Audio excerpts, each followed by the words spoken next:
welcome back to another What's for Dinner.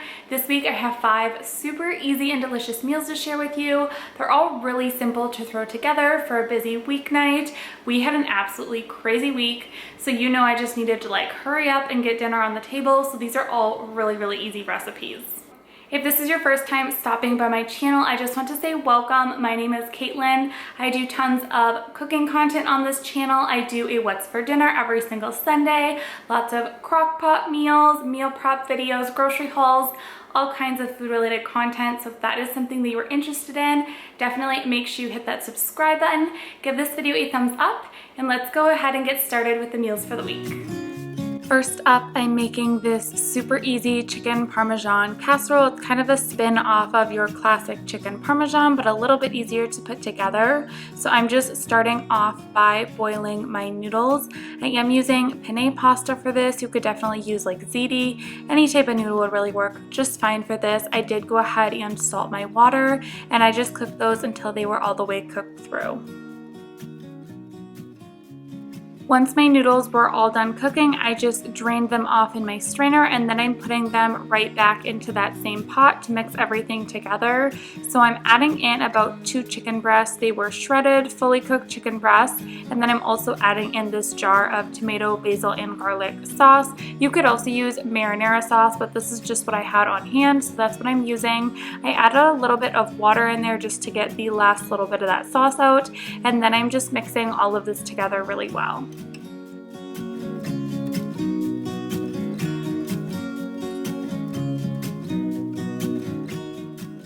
So for this recipe, you're going to want some breadcrumbs. All I had on hand were these plain panko breadcrumbs. I would definitely say if you have Italian breadcrumbs, definitely use those ones. I think they would have such better flavor, but I just tried to season these up the best that I could. So I added in some Italian seasonings, salt and pepper, garlic powder, onion powder, parsley, just all kinds of different seasonings to add a lot more flavor to these, but definitely use some sort of seasoned breadcrumbs if you have them on hand.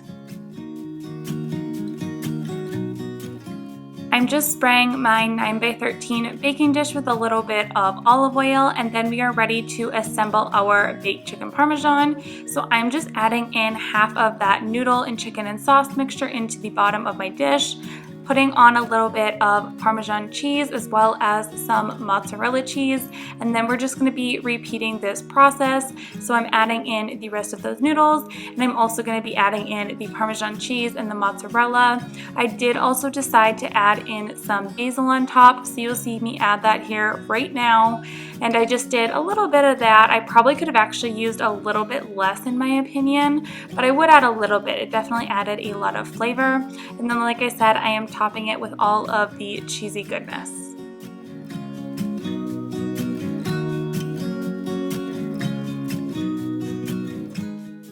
And then I'm just topping the whole casserole with all of those breadcrumbs that I mixed up earlier. Like I said, if you have Italian breadcrumbs, definitely use those ones, but I'm just using what I had on hand. I did also top it with a little bit of parsley, as well as I sprayed it with some olive oil just to give those breadcrumbs some color in the oven. And then I baked this in a 350-degree oven for probably right around 25 to 30 minutes, just until everything was nice and warm, golden brown, and it was all ready to go. This turned out super delicious, definitely a little bit easier than your classic chicken parmesan, and also a very budget-friendly meal.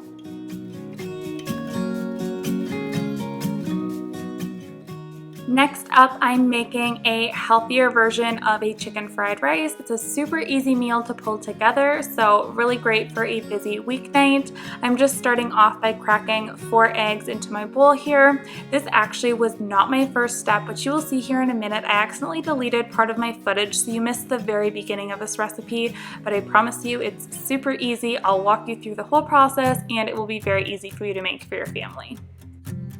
So this is the part that I accidentally deleted. So in my pan here, I have 1 whole onion chopped up ready to go, and I just sauteed that with a whole bag of frozen vegetables and a little bit of olive oil until everything was soft. But that's literally all you missed here. So then I'm just adding the eggs right into the middle of my pan.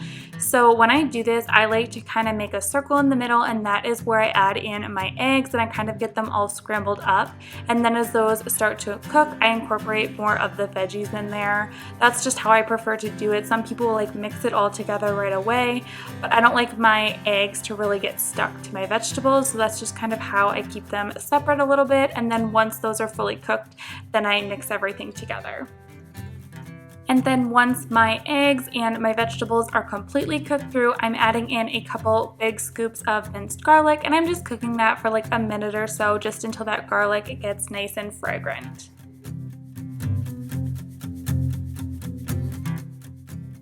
And then I'm just adding in a couple shredded chicken breasts. I already had this ready to go in my freezer, so I just quick thawed it out and added it right in there. And then I also cooked up a couple cups of brown rice in my Instant Pot. You guys know how I do this every time, so I didn't show you how I make my rice, but then I just add this right in with the eggs and the vegetable mixture and just get all of that mixed together really well.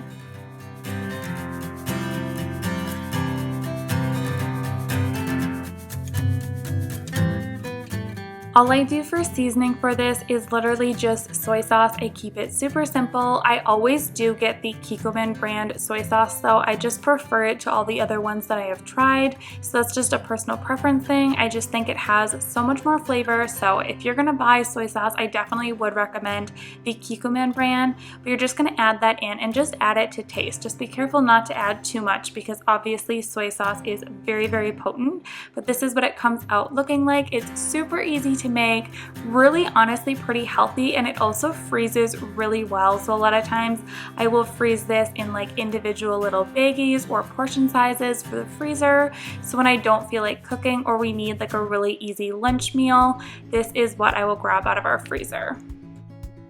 Next up, I am making these super delicious KFC Famous Bowls. These were probably my favorite meal for the week. They had so much flavor and such a great comfort food. I was actually inspired to make these by my friend Kayla. She's the Unmodern Millennial here on YouTube. I'm gonna have her channel linked for you guys down below. She is so sweet.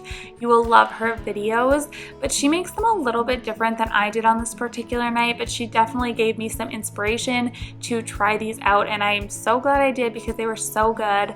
But here you see me just cutting up 1 chicken breast into bite-sized pieces.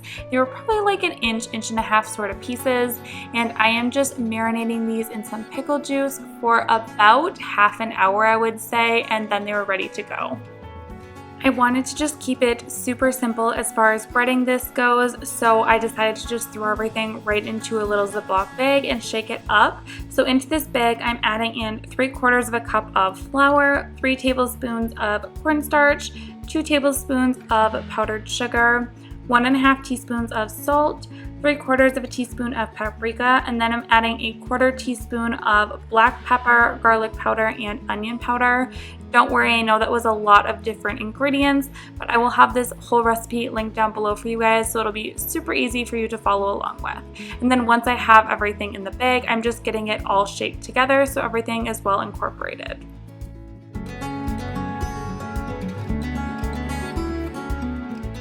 And then into a separate bowl, I'm just adding in 3 tablespoons of whole milk along with 1 egg and just getting all of that whisked together.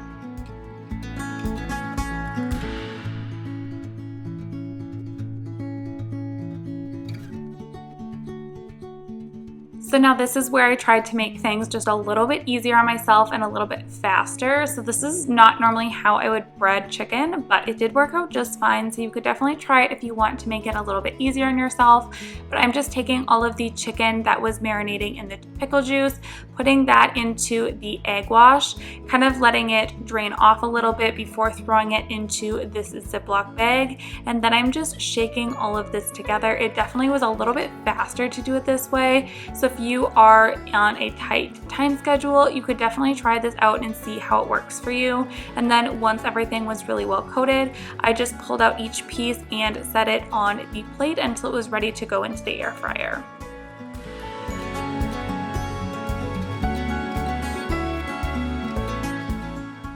Once my chicken was all coated and good to go, I'm just adding in a little bit of oil into my air fryer. I don't know if you guys can tell here, but I spilled oil everywhere. It was a total mess. So I don't know if you guys can tell, but I made a giant mess of this.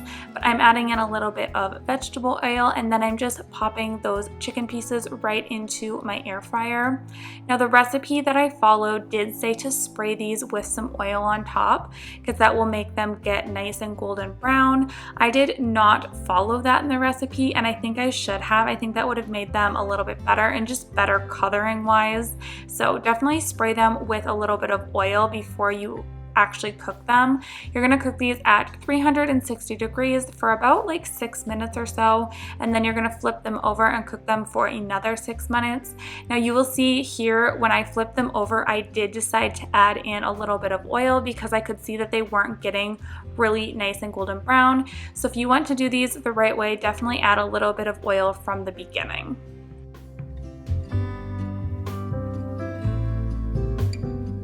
Another thing that you will have to make for these famous bowls is some mashed potatoes. You could definitely make it super easy on yourself and just use the box kind, but we had tons of potatoes that I wanted to use up, so I just made them myself. So I have probably like 1.5 pounds or 2 pounds of baby red potatoes. I did peel them, I just felt like it would work better for this, and I threw those into my Instant Pot and I just covered them with water until they were just covered, and I did add in a little bit of sea salt, and then I pressure cooked these for about 8 minutes. I did a quick release when they were all done and they came out absolutely perfect. I just drained them off and then added them back into my Instant Pot with all of the other ingredients.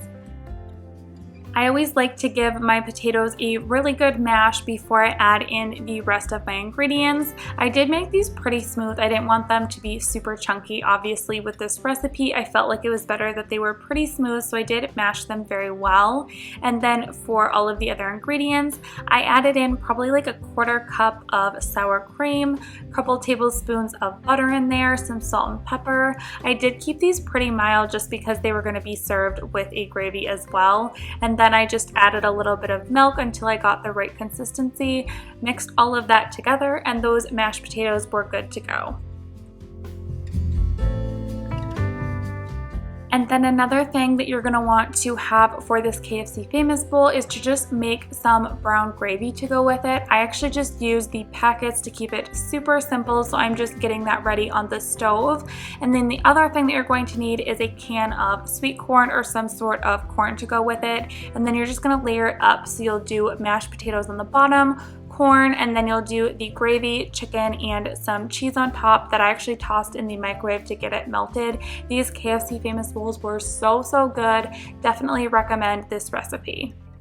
For this next meal, I just made a really simple chicken stir fry. You could either make this with rice or you could use noodles like I did, but I'm just starting off by cutting up my chicken. So I'm just using 2 chicken breasts for this recipe, and I'm cutting them into like probably 1.5 inch sort of pieces. I tried to make them a little bit long and skinny, but you can cut them however you want. You're just obviously going to want to make sure that you are cooking them all the way through.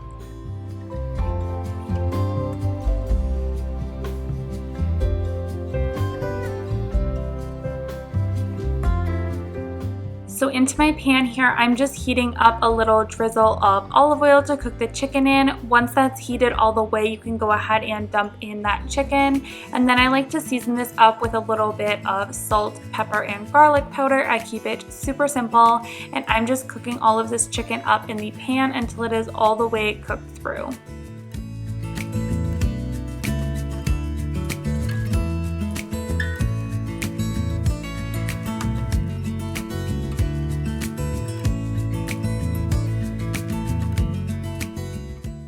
So while my chicken is cooking up in the pan, I am just getting all of my veggies prepped and ready to go. I decided to use red bell pepper and orange bell pepper for this recipe, along with some green beans and some onion, but you can really use whatever you want. You could do broccoli, snap peas, really just pick what your family loves. But we love peppers in this house, so I decided to do 2 of those. And then I also had about half of an onion in my fridge to use up, so I just cut that up into long skinny pieces, and I'm getting that ready to go as well.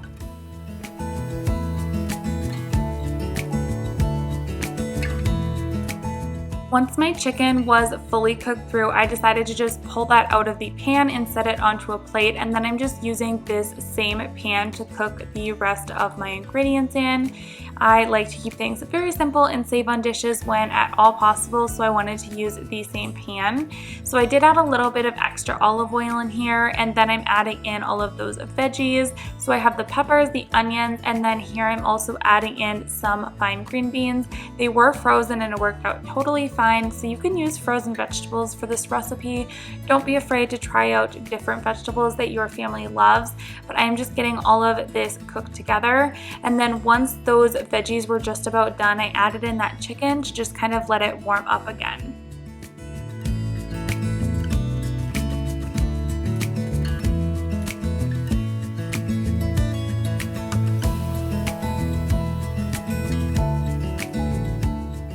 And then into my other pot here, I'm just adding in my noodles. So you can use whatever noodles you want, but I just used some thin spaghetti noodles. That's what our family really likes in stir fry. You could use whatever noodles you want, or you could also use rice if your family prefers it. I just salted up the water and cooked those until they were completely cooked through. So into my bowl here, I'm just going to be mixing up my stir fry sauce. So I have 4 tablespoons of cold water with 2 tablespoons of cornstarch, and I'm just making a little cornstarch slurry before adding in the rest of my ingredients. So here is about half a cup of chicken broth, and then I also did add in 5 tablespoons of soy sauce.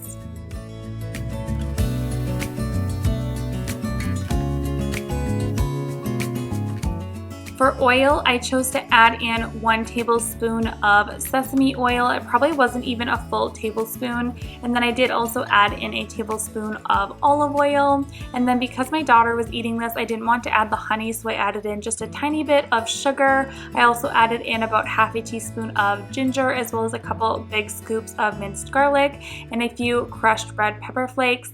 And then I'm just getting all of that mixed together. So once my veggies and my chicken were completely cooked through, I'm just adding that sauce right over the top, and then I'm letting this cook up for probably like a minute or so, just until it starts to get a little bit thicker. It kind of turns into like a glazy sort of consistency. This is what your stir fry should look like when you are all done, and then you're going to drain off those noodles and get them ready to go. And you can either leave your noodles separate, or you can add them right into your stir fry, which is what I like to do. Totally personal preference here, but I like to just get everything mixed together. I feel like the noodles get really well coated this way. Or you can go ahead and just serve the chicken and the vegetables right on top of your noodles or your rice.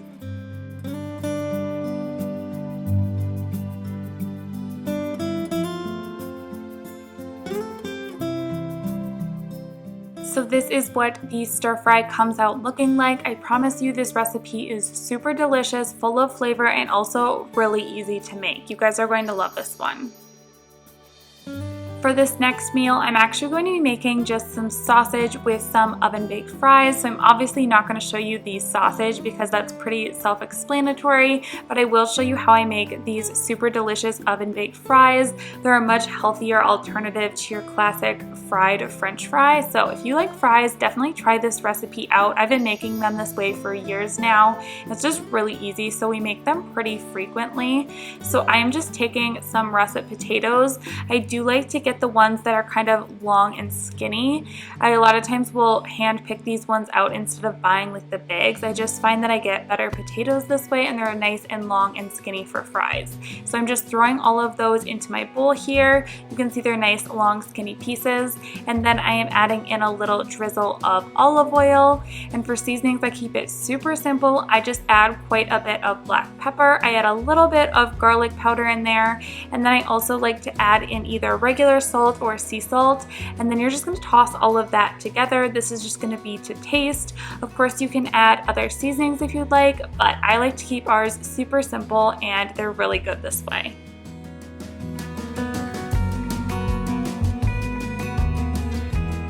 And then I like to spray my baking pan with a little bit more olive oil just so they don't get too stuck to the pan. You could also line it with some aluminum foil if you wanted to, but I honestly don't find that these get very stuck to my pan. I've never really had an issue with cleaning it after. And then you're going to throw these into about a 375 or a 400 degree oven for right around an hour until they get the crispiness that your family likes, and then just serve them up with whatever you want on the side, and you have a really good side dish.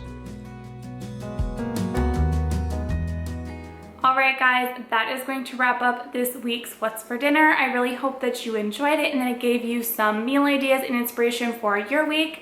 If you did, don't forget to give it a thumbs up. Hit that subscribe button if you want to see more food related content and What's for Dinners every single Sunday. But that is going to be it. I will see you guys next time. Thanks so much for watching. Bye. As a young girl, the fields were mine. We played hide and seek for hours, raised our shadows among the pines. So offshore, playful and free, without a care.